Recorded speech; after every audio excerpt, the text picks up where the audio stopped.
Hello, everyone, and we're back on the air talking to entrepreneurs, talking to leadership, figuring out how everyone's adapting to our new economy. New England is a very integrated world economy despite COVID, and our next guest should have a little bit to say on that whole topic. Sophia Kambanis, Executive Director of Massachusetts Innovation Network. Welcome, Sophia. Thank you. Thank you for having me, Jeffrey. Great. Sophia, tell us about the Massachusetts Innovation Network.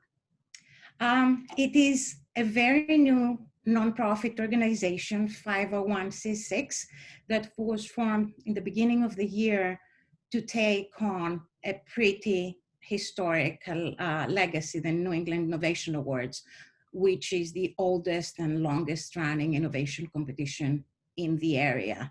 It was established in 1986 by Robert J. Crowley, who was a catalyst of innovation at the time. He served at MIT Enterprise Forum and what is now Mass Ventures as their chairman, and what used to be the Smaller Business Association of New England, or SBANE, where I worked with the awards up until last year.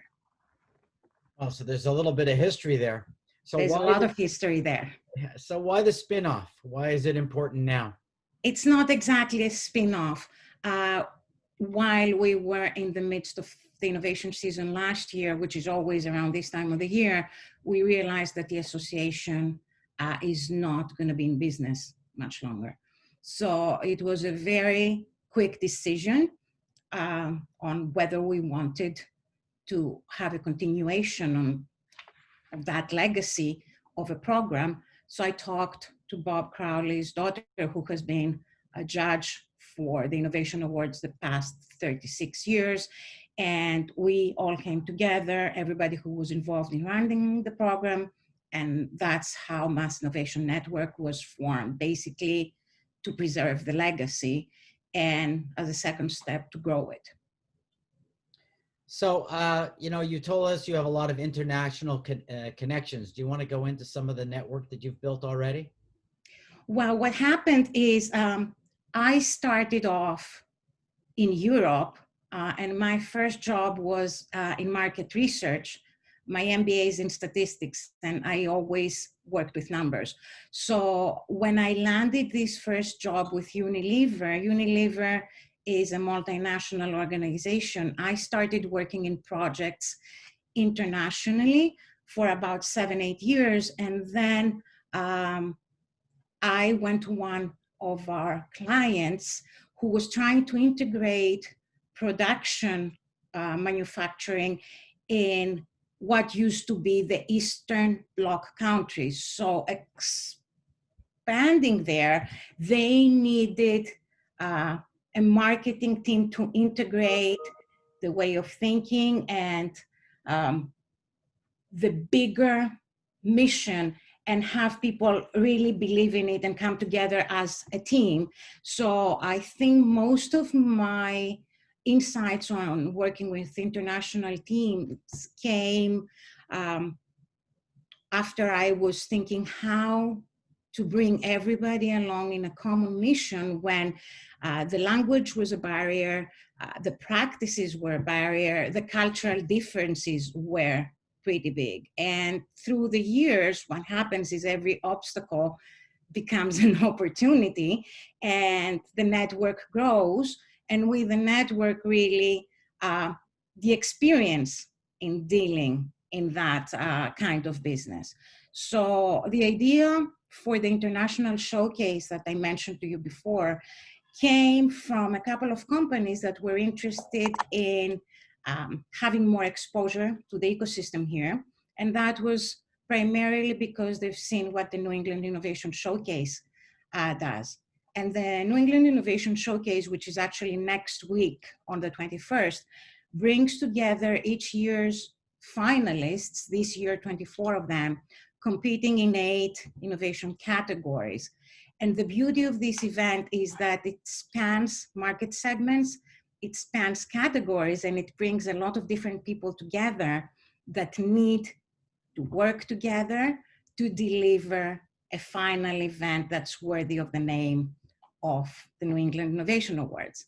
So this year we have about 50 innovators, 2 per team, and 29 judges and 10 mentors. And all these people went together on a trip starting in the spring and culminating with award ceremony of November 4th.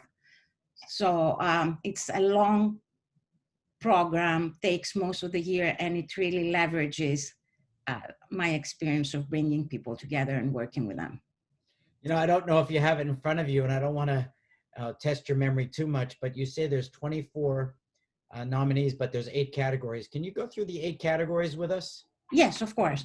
One is clean tech and sustainability, healthy living, life sciences, not-for-profit, minority-owned, robotics, IoT, smart living, smart cities, and deep tech and IT. Wow. And can you give us a sense of those 24 finalists, what countries they all come from? Well, their background is, I would say, anywhere from ethnical background from Asia to Middle East, to France, to Germany, to the US.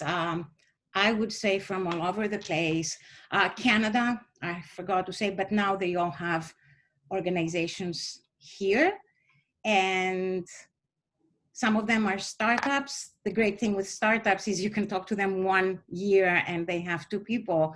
And I have had finalists that came in from 1 year to the next, and they had 150 people. So it's a fascinating place to have a startup, and there's a lot of support for these organizations.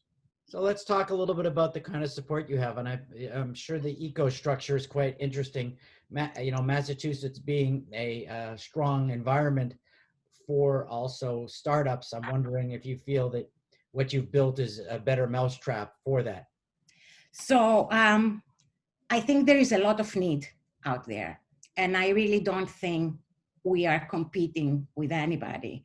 Actually, Mass Challenge was one of our winners in 2012, and the managing director of the Boston unit serves as one of our judges. So there is, depending on the stage and the funding of each startup, the need is different.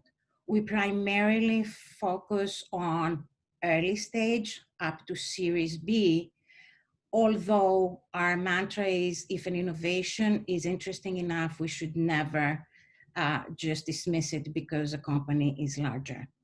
We do not charge anything to our innovators, from participating to the program to helping them with anything that may come along the way, mentoring, coaching, counseling, and even after they graduate from the program, we offer services until they no longer need them. So our premise is we don't charge, and we do a lot more of hand-holding in that we don't have a specific course that everybody needs to take, that everybody needs to come through. We have some modules that we share with everybody, and then we go back to them and ask what it is that they need. And it's a variety of things, from not being able to afford a professional video to showcase their product to connections with angel investors and federal funding and venture capitalists. So whatever they get, they're not charged for. That's great. Very exciting. And we hope you will stay connected with us as things progress, maybe talk to some of the winners, maybe even some of the runner-ups. We've been speaking with Sophia Kambanis, Executive Director of Massachusetts Innovation Network. Sophia, if someone wants to know more, maybe become a mentor, help out, support you in any way, how would they find you?